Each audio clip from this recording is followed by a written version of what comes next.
Welcome to WHRO's Weekly Edition.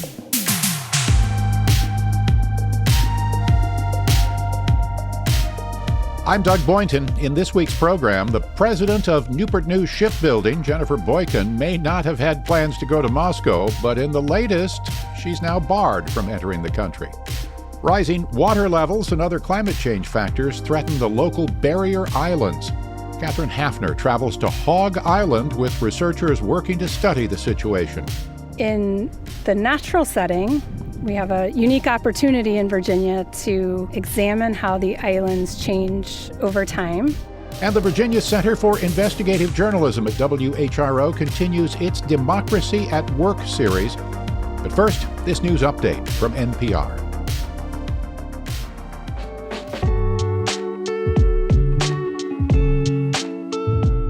The union representing Williamsburg-James City County Public Schools staff wants a collective bargaining process. We get details from WHRO's Nick McNamara. Williamsburg-James City Education Association President Marco Sardi says collective bargaining would allow staff a chance to work with administration on lingering issues, including guaranteed planning time for teachers and maximum work hours. It's a way to share power, and it's a way to make it a truly collaborative discussion. It could be a tough sell, with multiple board members in early September expressing concern about the request's timing, with the question of the division's potential separation still unanswered. The union submitted an affidavit to the school board in late May requesting a vote to establish a committee that would craft a resolution permitting collective bargaining. That resolution would set the ground rules for what could be discussed during bargaining. A vote on creating a committee is expected to take place September 17th. Nick McNamara, WHRO News. And we should mention that Williamsburg-James City County Public Schools are stakeholders in Heretta, which holds the license to the WHRO stations. Not that she was planning to go, but the Russians now say "niet" to the president of Newport News Shipbuilding. She's now banned from traveling to Russia as part of that country's latest wave of personal sanctions against U.S. citizens. The details from WHRO's Ryan Murphy. Jennifer Boykin, who leads Newport News Shipbuilding for Huntington Ingalls, was listed among 92 Americans who will be prevented from entering Russia indefinitely. The group includes journalists, government officials, and the heads of several American defense companies. Todd Boykin, another Huntington Ingalls executive, was also named in this latest round. HII directed questions about the list to the U.S. Department of State. At its shipyard in Newport News, the company builds and provides maintenance for U.S. Navy aircraft carriers, nuclear submarines, and more. Russia's foreign ministry says the sanctions are in response to what it calls the Russophobic policy of the Biden administration. Nations around the globe leveled heavy sanctions against Russia following its 2022 invasion of Ukraine. Ryan Murphy, WHRO News.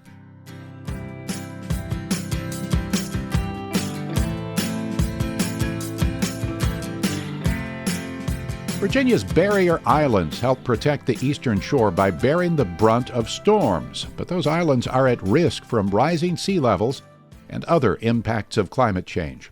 WHRO's Katherine Hafner traveled to Hog Island off the eastern shore with researchers who are working to learn more. It's not easy to get to Hog Island. It's a narrow stretch of land east of Exmoor that straddles a seaside bay and the Atlantic Ocean. You need permission from managers of the nature preserve and a boat to navigate there. What makes it even more complicated is that the shape of the island is constantly changing. That's exactly why Julie Zinnert is there. In the natural setting, we have a unique opportunity in Virginia to examine how the islands change over time. Zinnert is a biology professor at Virginia Commonwealth University. Her team is researching how Hog Island responds to changing climate conditions. She says the island's outline kind of looks like a chicken drumstick, rotating over time. Historically, in the last century, the northern island was the meaty part, and now the northern end is eroding and becoming narrower, and the southern end is growing out and becoming that meaty part. She's especially interested in sand dunes and the grasses that grow on them. Dune grasses trap in sediment and grow the mounds. Knowing more about that process helps inform things like how to fight erosion. So recently, Zinnert and her team set out to gather data in the field. They pull on waders and trudge through the muck of high tide to get to dunes on the southern tip of the island.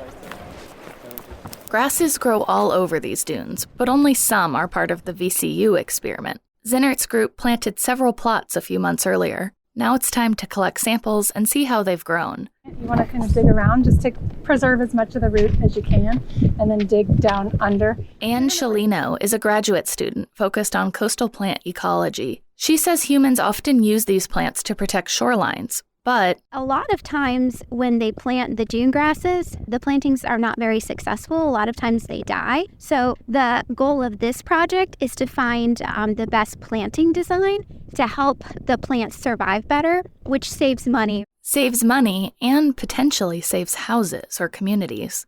Meanwhile, recent graduate Alex Sabo and a colleague measure land elevation. They're focused on spots with lots of dune grass. They'll pair that data with the information Scialino gathers about the actual growth of the plants. Sabo says they want to make sure computer models and other work back at the campus lab in Richmond is accurate on the ground. We want to be able to field verify some wind tunnel experiments that have helped us kind of get an idea of how the dunes are developing. These islands have been here for thousands of years. Zinnert says they were likely further seaward originally. The land acts as a buffer when a hurricane or nor'easter blows through, absorbing some of the most intense winds and waves before they reach the mainland. So by having these, they can prevent storm damage from being quite as extreme. Hog Island was once home to a couple hundred people in a town called Broadwater, until a series of hurricanes drove off the last residents in the 1930s. No one lives here anymore, but Zinnert says the goal is to apply what they learn to other barrier islands where people do live, like the Outer Banks. How much can you invest in the system to maintain it versus it turning into like Rodanthe, where it's no longer feasible to try to maintain that because it's too costly. First, they have to collect the data before the island changes again. Katherine Hafner, WHRO News. Still ahead on Weekly Edition, the Army is getting crafty with its admission policies. Potential recruits now have the opportunity to earn their GED after enlistment. But first, Calvin Pearson founded and was the president of Hampton-based Project 1619 Incorporated. He died on Labor Day. WHRO's Nick McNamara has a remembrance.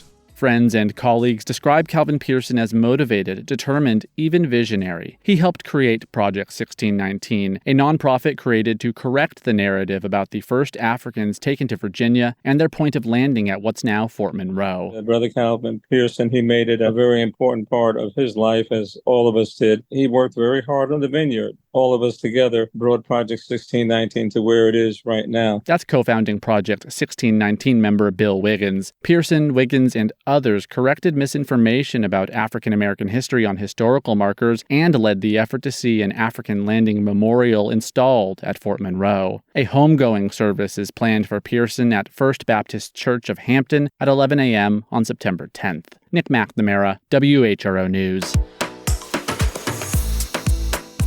One way the Army is trying to boost recruitment is by targeting people who want to enlist but never finished high school. A new program will allow them to join the Army, then get their GEDs. From San Antonio, Gabriela Alcorta Solario reports for the American Homefront Project. Devin Richard is going back to school after a long time out of the classroom. Richard is 32. When he was a teenager, he dropped out of high school, where he admits he was not very interested in learning. My mom pulled me out, well, my godmother, because I started fights, stopped a kid with a fork, pretty much a troublemaker, catching almost a house on fire. For 15 years, Richard bounced around from place to place, job to job, never getting ahead. A buddy of mine that's stationed here in San Antonio, he was like, why don't you join the military? But the military generally won't accept people like Richard who lack high school diplomas, and it isn't always easy for potential recruits to go back to school on their own. That's why Richard was happy to find the Future Soldier program at Palo Alto College in San Antonio, a new college GED program in partnership with the Army. He signed up in July. Pretty much make better of myself and have better stuff for my daughters when she gets older. So far, 8 people have signed up for the program, which allows them to earn a GED for free and then automatically enter the Army. Taylor Coffey, who coordinates the program at Palo Alto, says Army recruiters in the past often told potential recruits to go get GEDs, but few actually did it. I feel we just need to do better. We need to have a better process to where a recruiter, instead of just handing them information saying, like, here's what we think you do, come back and see us, why don't we have a streamlined process to where we can help future soldiers get their GED and enlist at the same time. The program is one of several the Army has recently created nationally to help recruitment. Another, a pre-boot camp, is designed for recruits who need extra academic or physical training. Meanwhile, the Army has reformed its national and local recruiting operations. Captain Ilenia Isaguirre is the commander of San Antonio West Recruiting Company. She says times have changed, and so have the recruits. People have way more options now in this 21st century than they did before. And so we're really trying to compete with that, right? And we offer them bonuses, educational opportunities, things of that nature. And slowly the gap is starting to come a little close, more knit between, the private sector and us as the military. A new marketing effort is also part of the Army's reformed recruiting efforts. Isaguirre says that can help high schoolers and others better appreciate what the military offers. What do we really do in the military? We're not just, in the front lines where, hey, I could get you a cyber accreditation, right? I mean, where are your other friends working somewhere in the community with no prospects, right? So that's where we really want to hopefully bridge that gap. I'd like to thank each and every one of you all for being with us today, particularly... The Future Soldier program welcomed its inaugural class with a ceremony on the Palo Alto campus, led by Robert Garza, the school's president, who says he hopes the program will mark a new level of cooperation between the military and local colleges. My hope and expectation for recruitment team for the Army is put them in your car and drive them over here to Palo Alto. We'll take care of them, navigate them, make sure that they get their GED, and then they have those opportunities for their future. Students in the program are going through an 8-week program for their GED, learning not just the academics they need for the GED, but also military readiness. Richard, the 32-year-old student, is looking forward to finishing and starting his military service. I'm going to go in the Army. I want to see what it's like in the Army. And if I don't like it, I'll go in the Air Force. Garza, the college president, says he hopes to expand this program, not just to his sister schools in Texas, but across the country, so those who want to serve have the chance. I'm Gabriela Alcorta Solorio in San Antonio.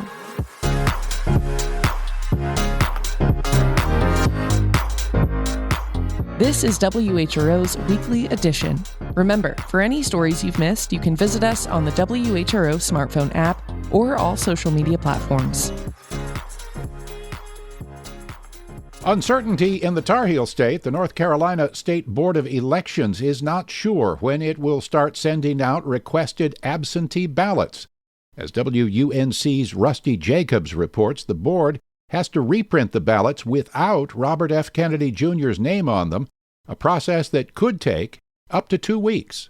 Kennedy sought removal after suspending his campaign for president and endorsing GOP nominee Donald Trump. The Elections Board's Democratic majority refused, with printed ballots set to go out last Friday as mandated by state law. The board was overruled on appeal, a reversal now affirmed by the state's high court. 4 of the High Court's conservative justices said the state constitution's free elections clause guaranteed voters accurate information about candidates, which includes removing Kennedy's name. The court's 2 Democratic justices dissented, as did Republican Justice Richard Dietz. He said the court must follow the law, which allowed the board to deny Kennedy's request so late in the process. I'm Rusty Jacobs. The office of Lieutenant Governor in North Carolina doesn't come with much power, but it is often a stepping stone for leaders who eventually run for governor. This year's election for the job features a state senator whose father held the position 50 years ago and a veteran political staffer who worked inside the office.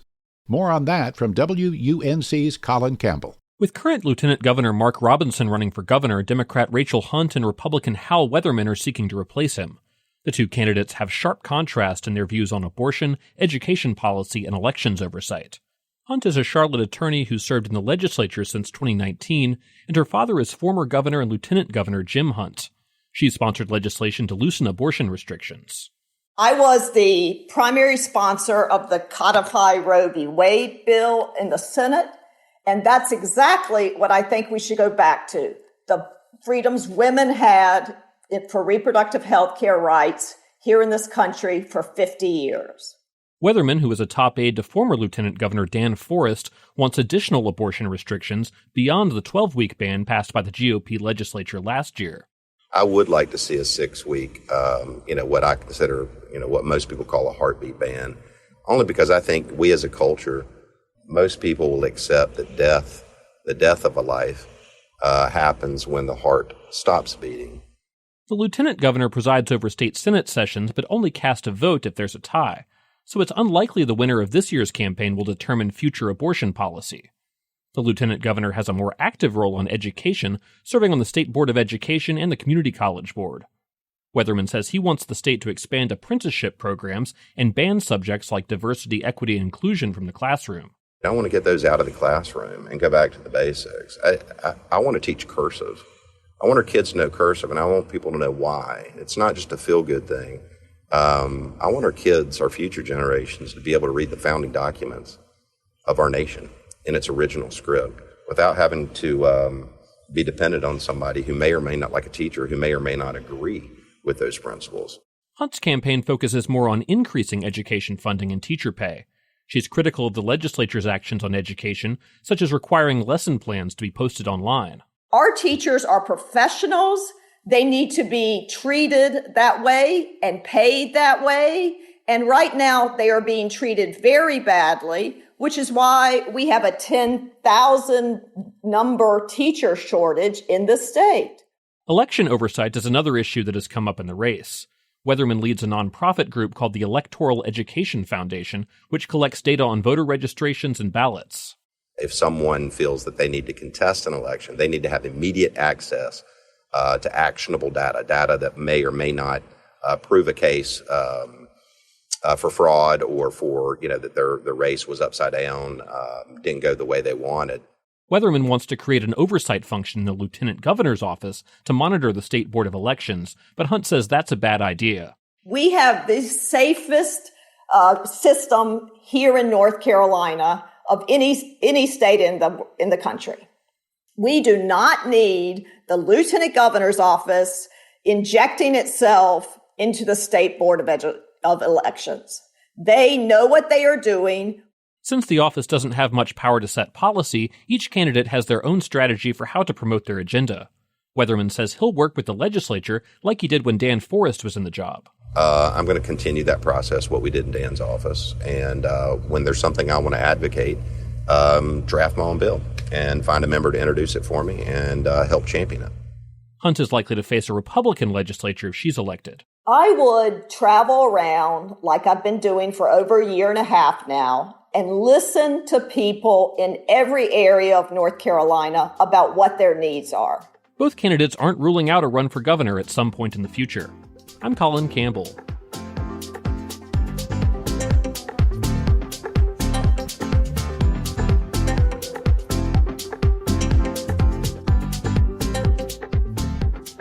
A free press is essential for democracy. It provides necessary checks and balances on government and holds the powerful accountable. According to the nonprofit Poynter Institute, nearly 3,000 newspapers have closed across the country since 2004, and more than 43,000 journalists have lost their jobs. And yet, local journalism has never been more important.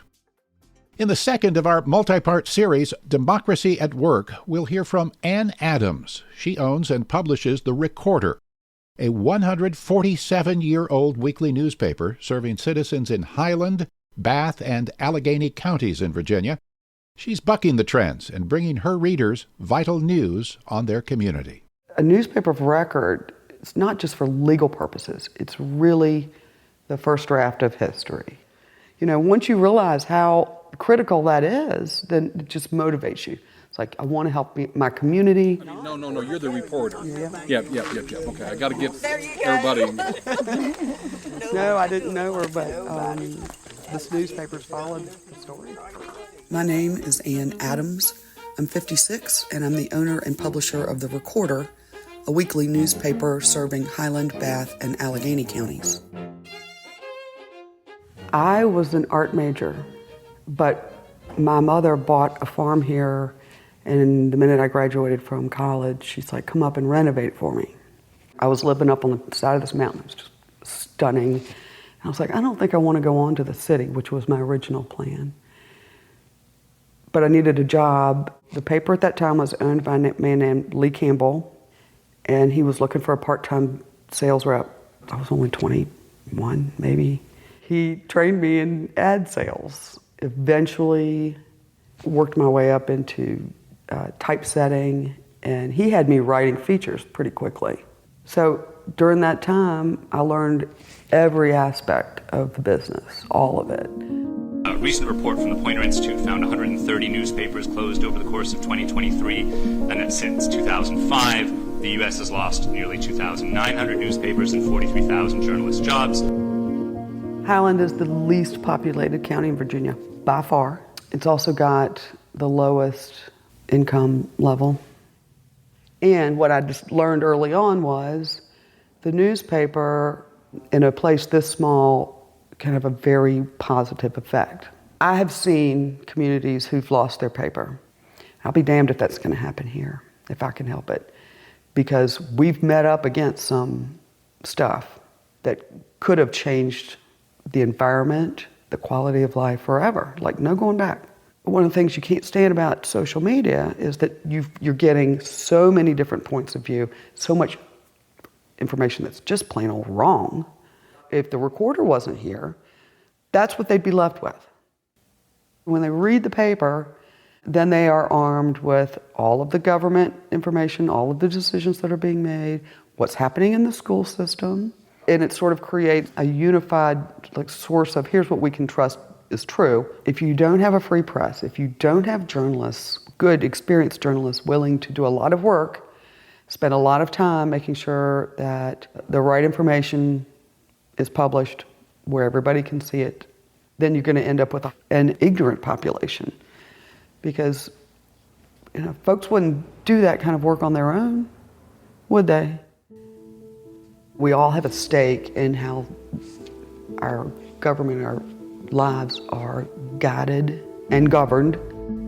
Everybody's got a voice. Everybody's got the power to do something. And if they don't, then one of the great things about journalism is, as they say, giving voice to those people who are voiceless.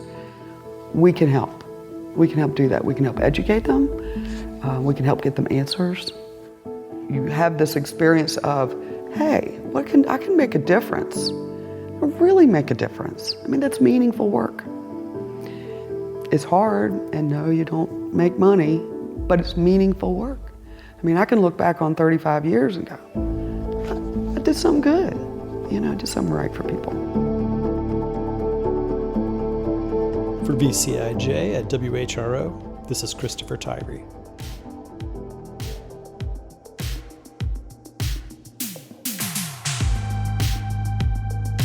You've been listening to WHRO's Weekly Edition.